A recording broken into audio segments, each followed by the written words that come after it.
Hello, everyone, and welcome to Heart and Hand, the Rangers podcast. This is your extra show for the week.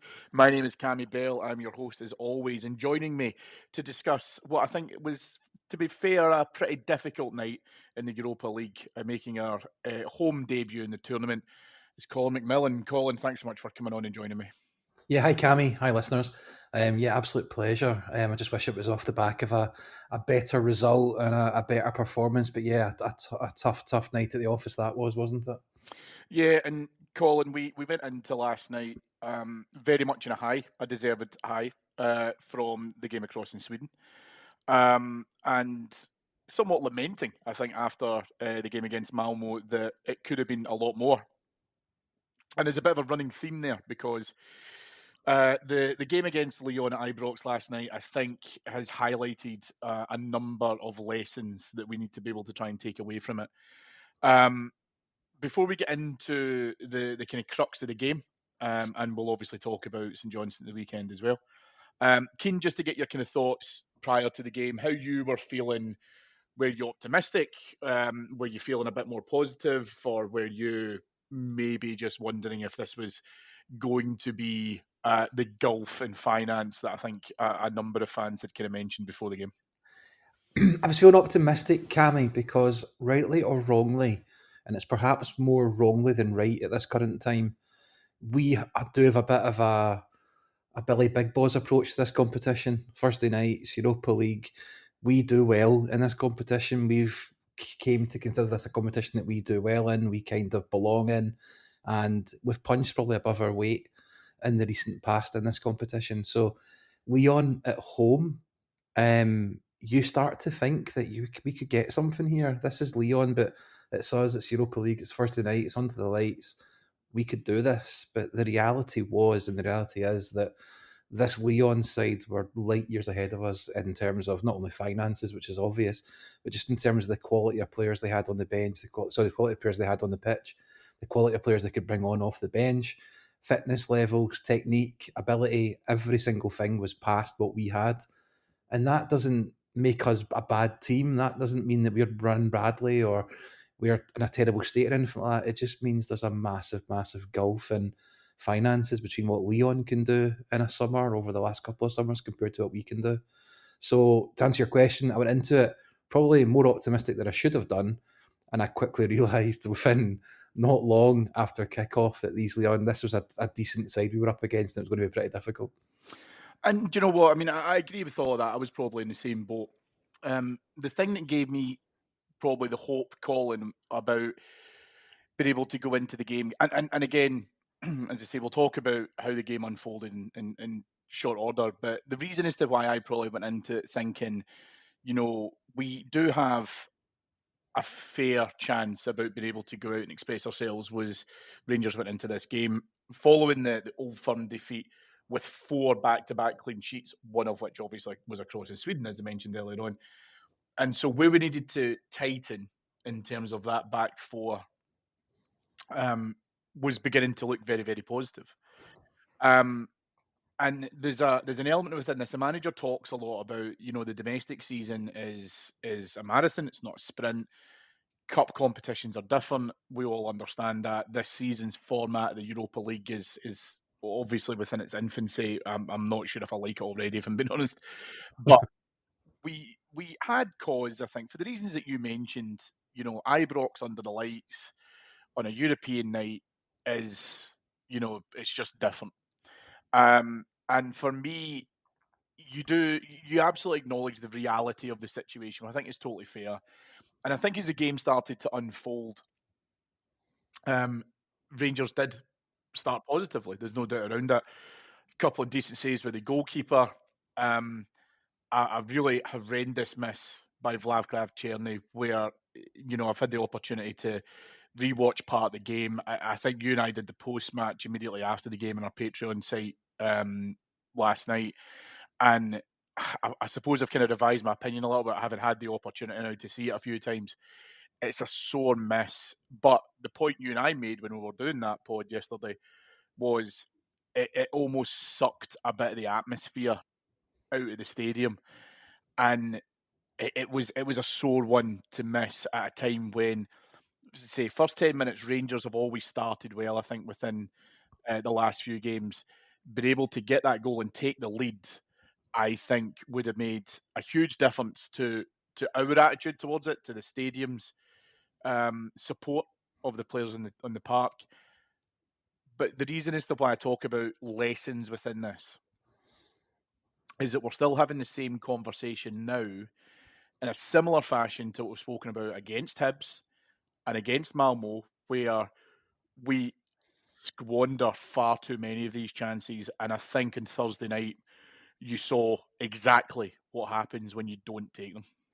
Yeah, that's it. The Sherney one in particular, especially live in the stadium. I'm watching it back, like you say, it's a little bit tougher than it looked at the time. It comes to him quite high. I think he's got to control it. But that chance was our third real chance of the game in the quite early part of the game. We had a really good ball that Shefty put across early doors that nobody could get on the end of. We had a shot by Tav as well, early doors, where we either one of them could have been a goal. We then had this chance, which at real time you just think it's easier to score than it is to miss. He misses that, and you do think which is 3 great chances, taking none of them. You don't get many chances at this level, and we don't take them. And don't want to skip ahead too far in the pod, but you see what happens to how our quality side gets a couple of chances.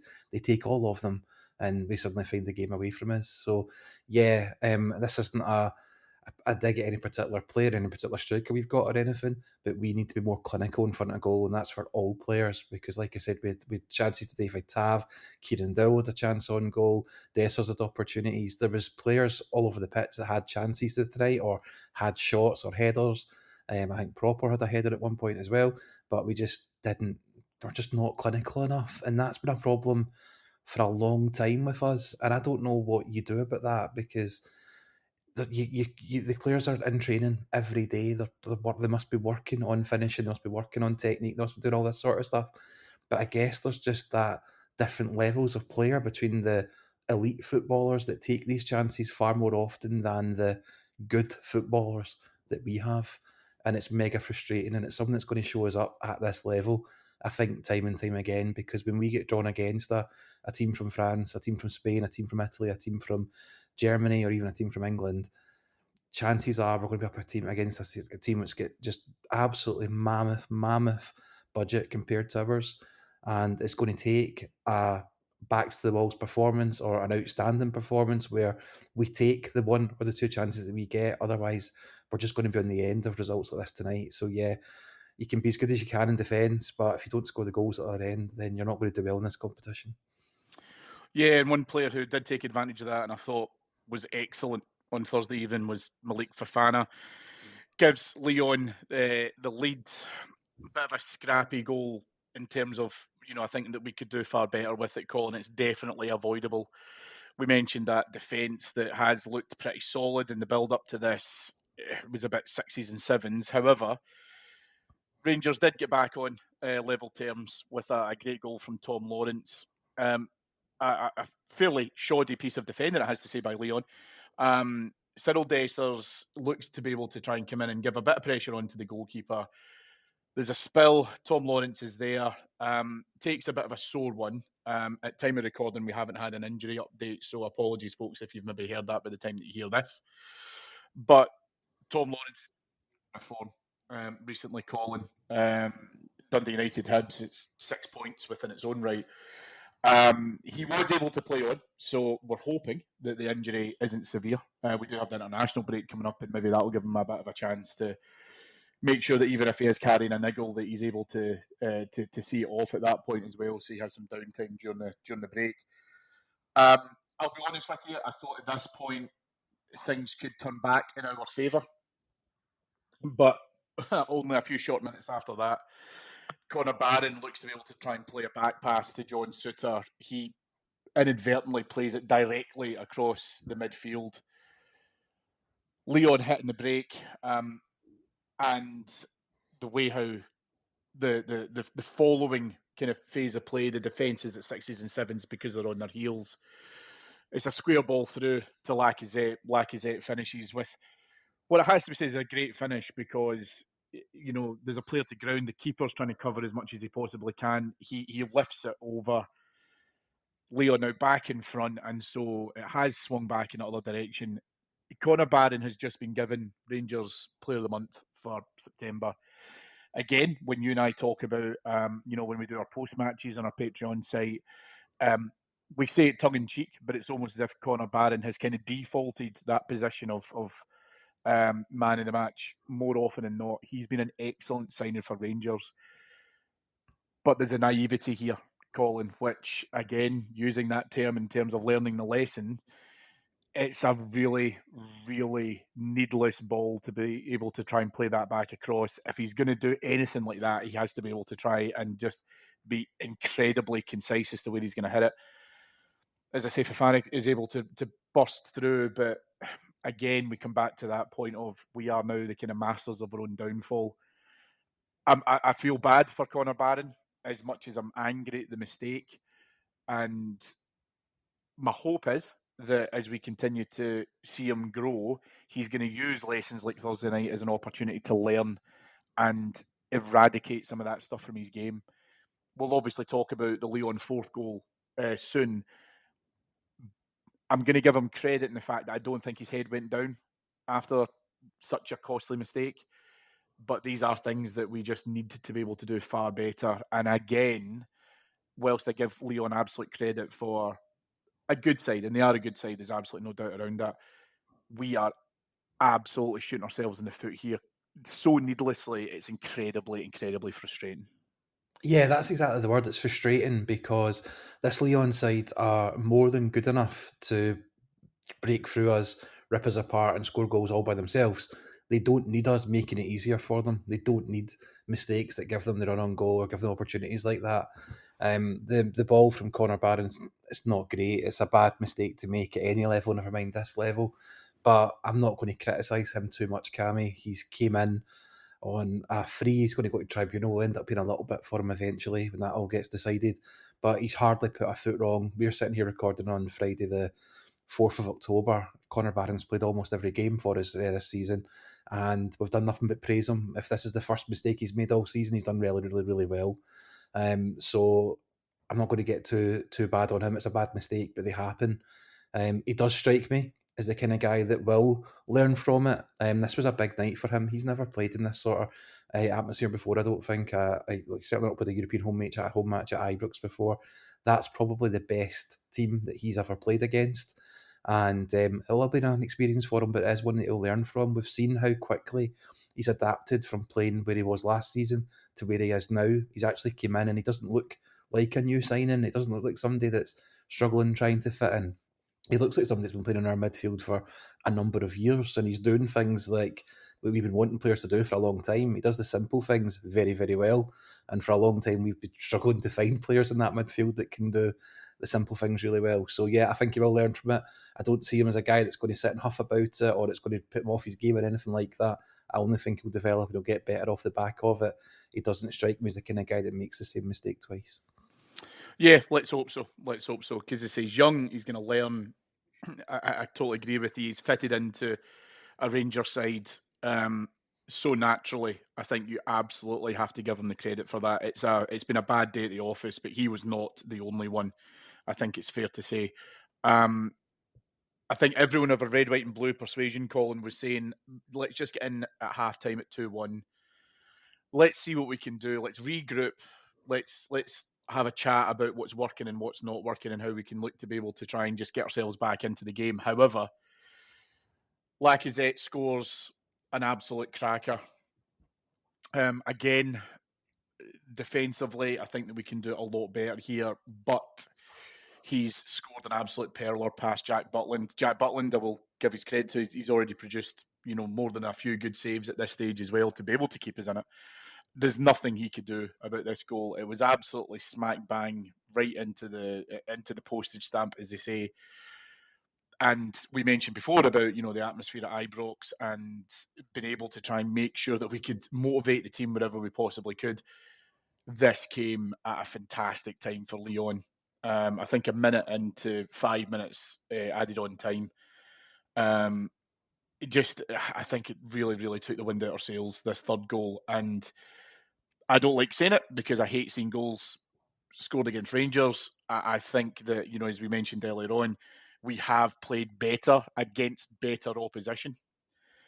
But when you see goals of this quality, it just knocks you for six. And I hate that phrase of, perfect time to score but it absolutely applies in circumstances like this because you're now going in at halftime. Previously, feeling as if you could get back into it. Now it just feels like it's a proper uphill battle from here. Again, you have to take your hat off to the finish, but this is just, for me, something else that we can look to be able to try and avoid wherever possible. And for the defence that was already sugarling, I think this is when the peg came out the wall.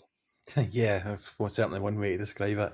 I think most people in that stadium knew 3-1 the game was beyond us at this point, and most people were correct.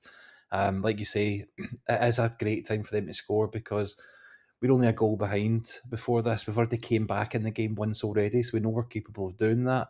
We're going into half time. The manager can have his team talk. He can tell them what they need to do, and hopefully they can come out off the blocks in the second half like they did in the start of the first half, and you can get right back into it hopefully quite quickly.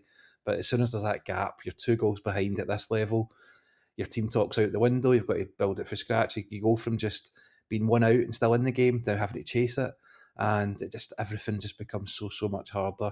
The atmosphere went down in the crowd, rightly so, because it did seem so hard and so far away at this point. And you just can't go if you go 2 down in this competition, it's going to be very, very hard to come back level. It's going to be next to impossible to win because at this level in this competition, you're playing decent sides most of the time, and they're not going to give up wins like that when they're already 2 ahead and home and dry. It just isn't going to happen. But we've seen the gap already in the game with the players when it's even at 0-0. There's a massive gap when they're 2 ahead and the pressure's all off them. You saw that themselves. They started taking more chances. They started trying more things, moving the ball a little bit better as well. And we were totally not in that second half because they were able to play with us a little bit more because they knew that they had the better of us. We get into halftime, as we say, and I think, as we were all kind of talking about it within our respective WhatsApp groups and stuff, most people, for me, expected to see a change at halftime. The manager has certainly employed that a lot. And we all expected it to be Flavklav Cherny, who, for me, Colin, I think there's some real problems down our right-hand side. I think Cherny contributes to some of that. I made mention on previous pods, I think he's too one-footed at times. However, that wasn't the change. Tom Lawrence does have to go off because of that knock, and is replaced by Kieran Dowell. I am really, really struggling to understand as to why the manager is sticking by Kieran Dowell. I don't want to pick on him because, again, I think that there were some faults across a number of players, and Kieran Dowell is not the reason that we lost. I just can't think of a less effective substitute to be able to bring into that. Bajrami was having a lot of joy on the left-hand side. I think he's got a great relationship with JFD. I don't necessarily want to see a disruption within that. But as things stand at the moment, Kieran Dowell is absolutely not an answer when, we hadn't given up by this point. We hadn't said, let's just start to consolidate. We'll talk more about that shortly. But what I cannot see is what the manager thinks that Kieran Dowell can bring into this. This is not about what happened with Kieran Dowell on Thursday night, by the way. This has been a number of times where he's been made more regular appearances in the last few games, and I still don't see it, regardless of who he's playing. Now, you mentioned earlier on, he did have a great volley, which forced a fantastic save. That's fantastic. Well done. But beyond that, he isn't anywhere near what Tom Lawrence is contributing. Even if Tom Lawrence was playing very badly, he's still better for me than a strong Kieran Dowell. I think that the manager needs to seriously consider what he's actually producing. He might be another Scott Wright, where he's performing really well in training, and fair play to him for doing what the manager's telling him, for his overall effort when he's just not producing it in competitive games. Now, we're going to talk about a player who theoretically may be coming back into the fold on Sunday. when we talk about the preview for St Johnstone in a little bit. But I was just stunned when I saw this, and I'm like, we need to be able to come up with a better answer on this, because frankly, this is where we do shoot ourselves in the foot, is we're unwilling to change a shape in order to be able just to accommodate what I think the manager thinks is a like-for-like replacement, and he just simply is not. No, he isn't. I don't like slating any Rangers players ever, but Kieran Dowell has given us absolutely no reason to defend him. There's not anything you can look back on. There's no performance. There's no big moment. There's no even potential of a moment that you can look back on and say, well, he did this once and he's capable of that because he did it then, he did it then. He's never done anything for us in all the time he's been here. You spoke about the air getting sucked out of the room when that third goal went in. It also happened at half time when his face went up on the screens to say the sub was happening, because people like you felt the exact same thing. Why is he coming on? He isn't going to help. He's not going to do anything. Now, I'm sure Kieran Dowell's a lovely guy, nothing against him whatsoever, but he's just not the answer to what we need at this time. You have Raskin on the bench. I'd be bringing him on ahead of him in that sort of situation. We're going to talk about the person you mentioned earlier on later. Hopefully he's going to be another option that's better than that. But you know what? I'd be shocked if there's not people at the training ground in the B team, Cammy, that aren't a better option at this point than him in terms of what they can actually do and they can come on. He had that volley, rightly so, that you've mentioned. We both spoke about it. That was 2 or 3 seconds out of 45 minutes. There's not another thing he did during that game. There's not another time he had the ball, he contributed. Not a job. There's just not a thing we get from him. And we just can't have players that come on, be it off the bench from the start. He started games recently that don't contribute and don't do anything. We're not a good enough team to carry players like that. We need a bunch of 7 out of 10s playing every single week in order to be good at the moment. And you're not going to get that from him. He's going to just be a shirt that's on the pitch, not doing anything. And it's just not good enough. And the thing is, though, that, I mean, we've said before that I think that the Rangers support, I think it can be tough to change your mind in a player. We do have examples of it. Cyril Dessers is one of them. John Souttar is another. And I think that we're also intelligent enough to see where there's degrees of progress. I don't think any of us think that these players can turn into world beaters overnight. I don't think anyone at all listening to us thinks that. But what you do want to be able to see is some sort of progression, some sort of movement where you are seeing it gradually going into, the right place, to get into a positive situation. And he's just not contributing towards any of that. The manager, whether he has a blind spot to him or what, I don't know. But again, like you say, I don't think that you and I are alone in terms of that criticism. But we move on, and sadly, Lyon are able to get a fourth. Again, a really poor goal to lose here. Connor Barron, he could do a lot better here for me, Barron, but I do give him a bit of leeway in the fact that he is playing against far superior opposition. He gets turned back and forth, ball fizzes across from Cherky, and Fofana is at the back post. James Tavernier has no idea where he is. Not the first time that we've said that about James Tavernier, and as I say, we are now 4-1 down. The interesting thing that I think, for me anyway, Colin, comes 5 minutes later when James Tavernier is then replaced. You could count in one hand, I think, the amount of times you've ever seen Tab being subbed. I can count in one finger. Yeah. But he's replaced by Casemiro. There's been a long conversation with James Tavernier. I won't bore people by repeating it, but I think it was very, very interesting. The manager was asked about it in the post-match press conference, and his answer to that, Colin, I thought was quite interesting, because he said, anyone can be subbed. Now, there's a point to this, and I suppose it's, again, without wanting to get into being overly critical, if the manager's saying things like that, then it makes me ask as to why he's not considered it previously, because we have spoken long and weary that James Tavernier's form has fallen off of a cliff. He obviously, got a goal a couple of weeks ago. That's fantastic. Glad to be able to try and see it when he obviously get the penalty against Dundee. he did have a bit of an upturn in form, but on the whole, for a number of months now, not just the start of this season, but for a number of months, we've absolutely questioned what's had to happen where we've been able to include him. And I thought the manager's answer when he was asked that question was pretty telling. Now, if you're going to say to me that I put the mortgage on Tav not starting on Sunday evening, then right now I'm not taking that bet. But it looks like as if this is now potentially getting into a space of we need to start to think beyond James Tavernier now. And you and I have got plenty of friends who are, ardent James Tavernier fans. He has massively contributed towards Rangers across his time with the club. You and I will both go to, if he has a testimonial, you and I will both go to it. But right now, James Tavernier is not what we need in that right back position. He's not, and that's one of my biggest concerns around it, is that James Tavernier, for as long as I can remember since he joined the club, has been a massive contributor. He's been our talisman. He's been our playmaker from right back. He's got all the assists. He's got all the goals, all the penalties, all the accolades. He's done brilliantly. And that's how I want to remember James Tavernier. I don't want to remember this current James Tavernier who has lost a fair bit of pace, lost a fair bit of agility.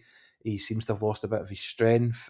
He's lost a bit of his focus, by all accounts, in terms of tracking players better. He's losing his man far more often than he used to.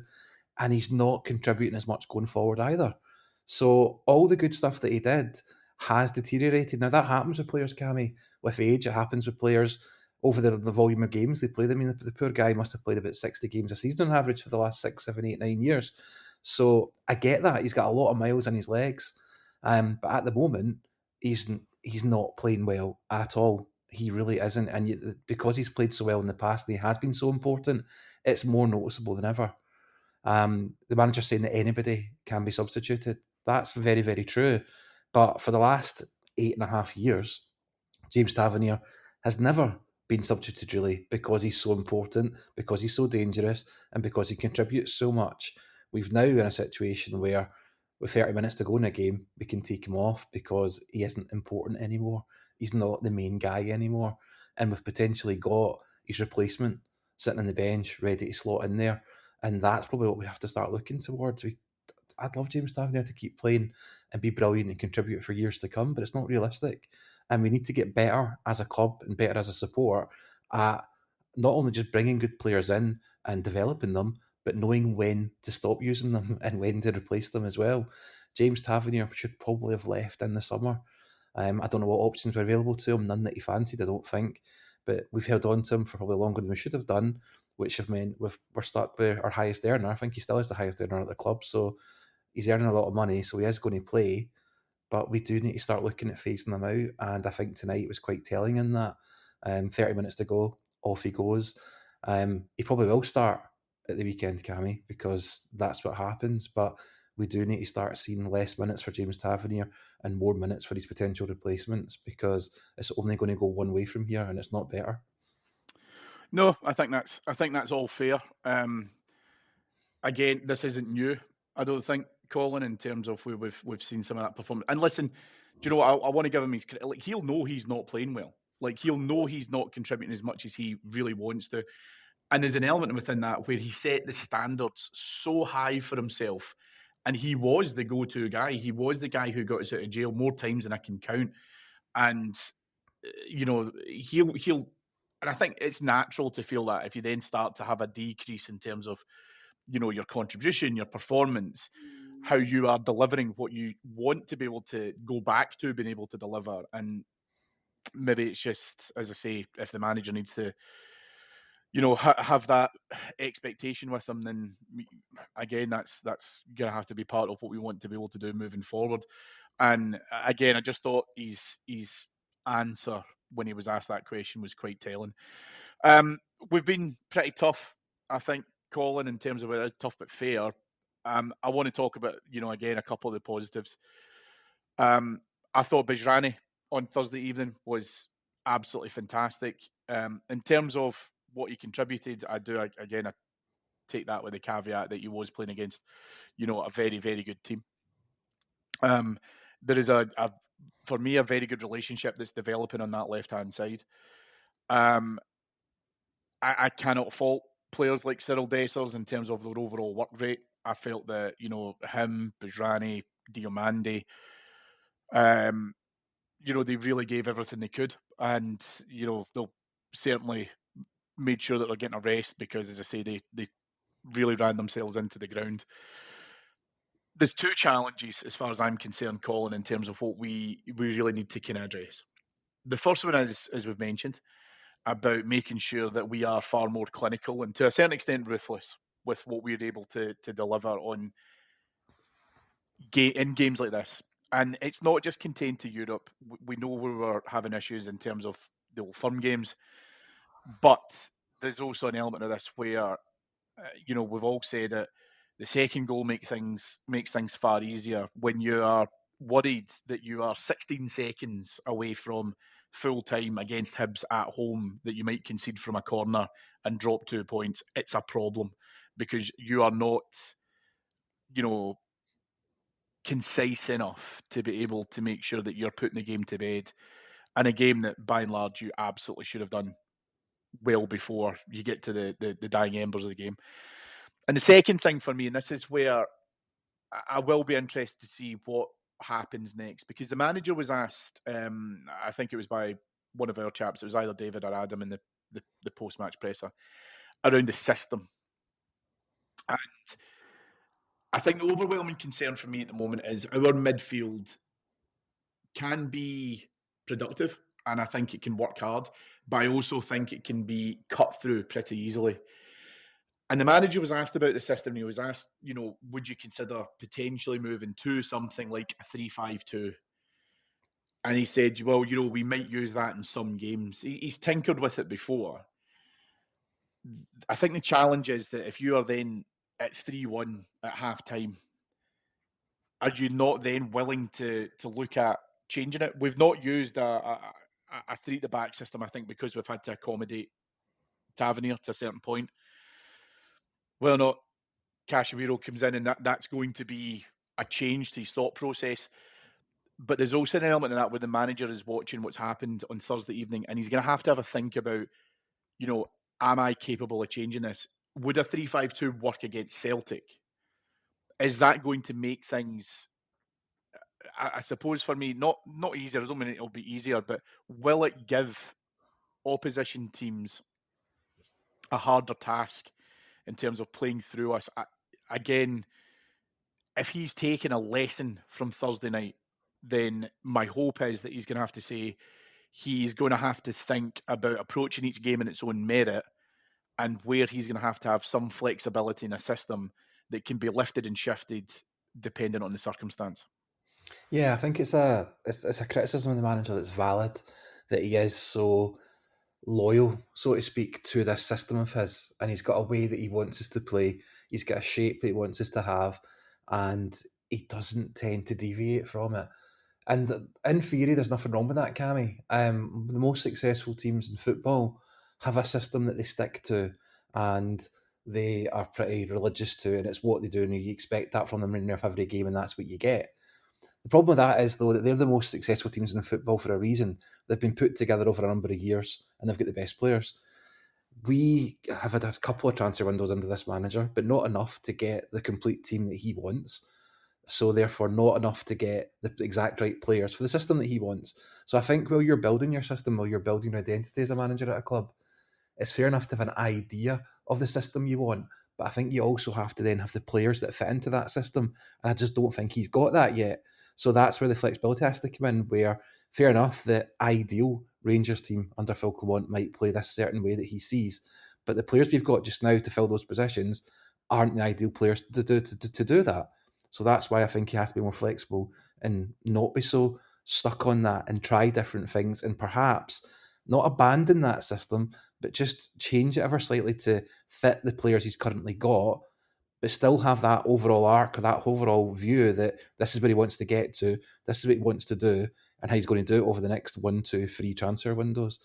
We've given him a new contract. We've given him the time. We're shown as a club that we're kind of loyal to him. We want his vision and we're going to let him try and do it. But I think in some ways he's just become too stuck to this system. and we're not ready for it yet. And that's why he just seems like he doesn't want to change it. He wants to persevere with it and try and make these players that maybe don't fit into it, and they don't. Because there's definitely opportunities where we could go free at the back. There's opportunities where we could do very different things. You said about would it make us more difficult for opposition? Of course it would, because they wouldn't know what they're getting. At the moment, they know what they're getting every week against us. Yeah, and listen, the manager's going to have to evolve with that if he wants to, I suppose, like you say, make some of those domestic games easier on us. But we come back to the point we said at the top of the show. That has to be complemented by players being more clinical and being able to finish chances when they are literally, in some cases, presented to you on an absolute plate. Yeah. We also had some big news during the week, and it would be remiss of me, and I do want to be able to make sure that we do have some positives in this week's show, Colin, to say congratulations to Ali McCoist, OBE. A truly deserving honour. It's easy for us because for the vast majority of us, myself included, I've been in love with Ali McCoist now for the business end of 40 years. But his OBE given in terms of his work in broadcasting as well. He brings a lot of insight in terms of his football knowledge, but also been able to make the game so relatable to such a wider audience. A huge congratulations to him and a very deserved honour. And if I had one criticism about that, since we're on a roll, I would say give him a knighthood. He does. He really does deserve it. I put something on Twitter this week about I just can't see a picture of Ali McCoist and not smile or be happy.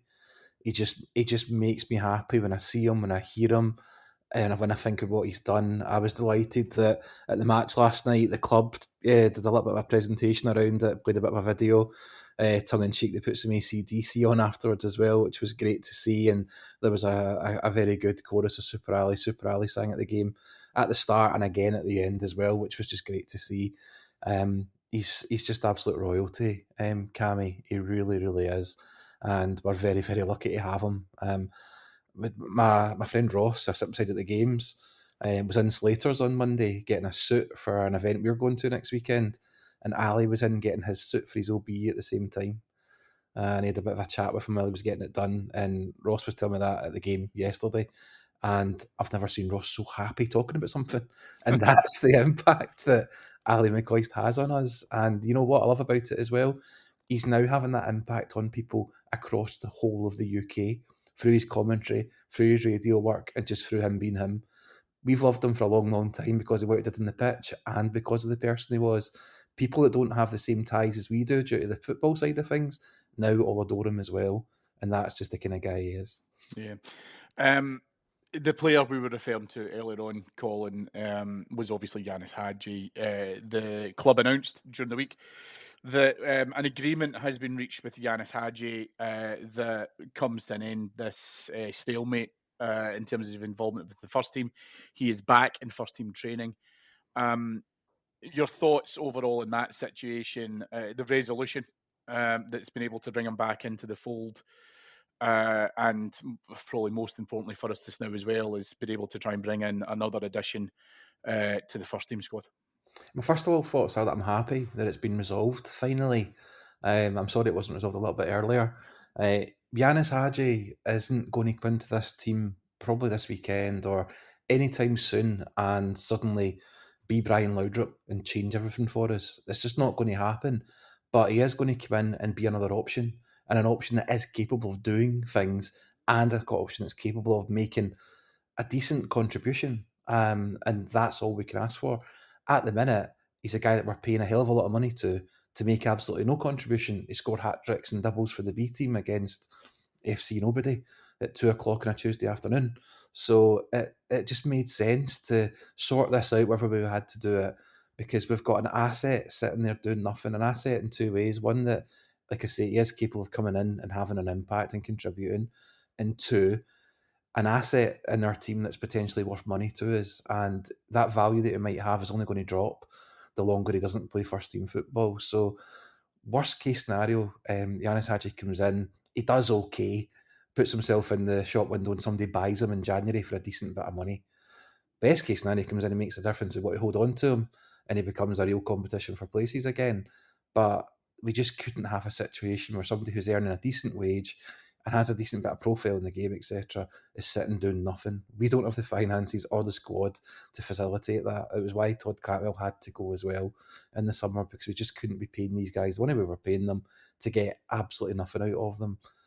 So, like I say, if he comes back in and barely contributes and barely does anything, but he's just an extra body, he's extra competition, that's better than what he is just now.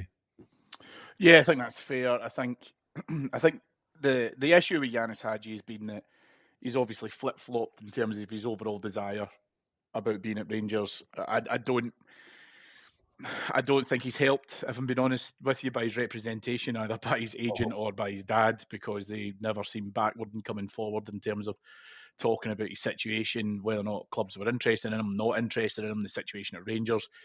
He is, to cause and effect, royalty across in Romania. So there's a reputational thing, I think, which comes into play as well, Colin, with the fact that they'll never blame Janis Hagi for anything. That will ultimately come back to us. So I agree with you. I think that it has been able to soften the ground in terms of whatever the manager wants to be able to try and do with them. The manager said during the week that, he was not involved in terms of, the conversation around the table, but I treat that with a little bit of a pinch of salt, because I think that he will have been keen to be able to try and see the whole matter put to rest. However, what will be interesting will be if we see him feature against St Johnstone. St Johnstone coming to Ibrox on a late kick-off on Sunday evening, thanks to the Great Scottish Run. Oh, a really late kick-off. Yeah, a special mention to the City Council and Glasgow Subway, who are opening early, it might be said, Colin, for those attending the Great Scottish Run. Ironic, people that are probably fit enough to walk to the That's the irony. They're giving discounted park and ride vouchers for those attending the Great Scottish Run. However, if you were to try and support the Rangers fan base, plenty of them put their money into that subway system every second week to open late in order for us to be, you can absolutely forget that. So, yeah, such is the parochial nature of the city that we love. Anyway. So it's worth quickly pointing out that it's not even asked them to open late, it's open at all for us. They're closing at 6 o'clock for an 8 o'clock kickoff. It's not even like we can use it to get to the stadium and then make our own way home. It's just completely out of action for our home game.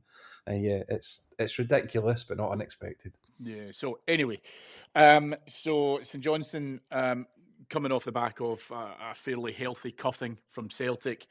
Pap Craig Levine a couple of weeks ago. They have since appointed Simo Valeraki, who, if you were a Motherwell fan, you may remember him playing for you some time ago. I'm going to be honest with you, St Johnstone sitting 10th in the table, Colin. My hope is that we will make this far easier than it has to be. Janis Hagi, if he was to be able to try and come back into this game, I think would be a real positive. I think that the fans are behind him. By the way, I don't know many fans who get any ill will towards Janis Hagi, but I also think they're realistic. You mentioned it earlier on.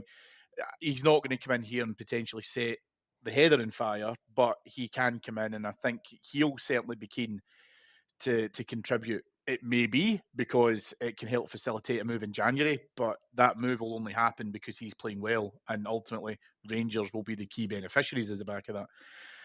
How are you looking forward to Sunday evening's game against St Johnstone? We forget the kick-off time for a minute because we know it's a farce, and we've discussed that already, but the manager, again, made reference to when we had to come back from Sweden. We came back to Auchenhowie at 1 or 2 in the morning. We're then back in on the Friday for some degree of training, and I would assume post-match analysis. Then we were the early kickoff against Hibs on the Sunday. He doesn't have the excuse this time around, and given some of the substitutes he made against Lyon, so guys like Connor Barron, James Tavernier, Bijrami, I would expect, and I am going to use the word expect now, a very strong performance against St Johnstone. Yeah, I very much would as well. I don't think we can talk too much about players being tired or time between games a lot at this point because it's only October. It's not like they've been doing it for months and months and months. So, yeah, we should be more than capable of having a decent result against St Johnstone. We had a pretty stuffy, not great performance against them at Hampden earlier on in the season. I think Dessers and McCausland, if I remember right, were the goals in that one.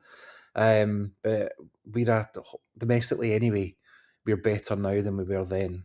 And I'd expect a full, it's not going to be full at Ibrox, but I'd expect an Ibrox crowd, us back at a proper stadium, to hopefully score a couple of goals early doors and then start using the subs, using the squad again, like we would like to do for positive reasons rather than just to save people or to save minutes and stuff like that. So, yeah, they don't offer me any fears or concerns. I'm looking forward to it. I don't really care too much about the kickoff time. I'm lucky enough to drive to the games and back, and I don't know what else going on at the minute. So it'll be probably one of the highlights of my weekend. So looking forward to it and expecting nothing but 3 points. And I'd very much like a good performance because I don't know about you, Cammy, but I'd like to have something good to think about over this 2 weeks where we've got no Rangers and nothing else happening. There's nothing worse than a crap performance or, God forbid, a crap result at this time because you just have to mull it over for 2 weeks with nothing that can come and fix it for you. Yeah, fair. And I think, I mean, it's been interesting. We know that, we had the laugh at Celtic against Dortmund stuff as well. We did. And my hope genuinely from the outcome of that game is that it starts to put a bit of a dent in their confidence. And somewhat perversely now, what I want to be able to try and see us being able to try and bounce back against this result against Lyon, because I think as we've kind of openly and quite fairly discussed, I would say, and people will disagree in the comments, and I absolutely take that on board if you feel otherwise. The element of where we need to be more concise and where we need to be less sloppy and take care of the ball better that we've seen on Thursday night, we've got the chance to eradicate on Sunday. And I'd never ever want to go into these games brimming with confidence. I like to try and be optimistic, but again, I go back to what I mentioned. The dying 20 seconds against Hibs, and they've got a corner, and you're worried about what's going on.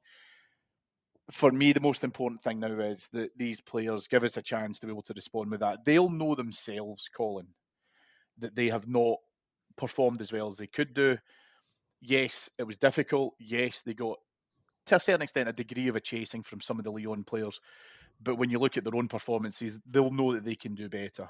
I'll put some of that towards players like Connor Barron, who my hope is, yours, I'm sure everyone listening to this, is he gets back to that strong level of consistency that he's shown since he joined the club. But we've got an opportunity to prove that and put it to bed properly on Sunday evening, and that's what I'm expecting. Absolutely. Yeah, they've got it. They've got a break coming up. The vast majority of them are not internationalists, so they've got 2 weeks where they'll just be doing a bit of training at the training ground. They'll certainly have some time off. They'll probably have a chance to go back home, see families and all that sort of stuff. So we're asking them to do one thing for 90 minutes for one more game before they get a bit of a break. And it's not anything that they're incapable of. We just want to see them take these chances, do things correctly, don't give away stupid mistakes, and end this little section of the season in a good way. One of the issues I think, Cammy, we've got with not taking our chances and missing all these opportunities, I think it's a confidence thing. And there's a lot of players that could do a confidence boost, and there's no better way of doing that than scoring a couple of goals, playing well, contributing, and Sunday's a great opportunity to do that. So Johnstone aren't mugs, they're not there just to get beaten by a ridiculous scoreline or anything like that.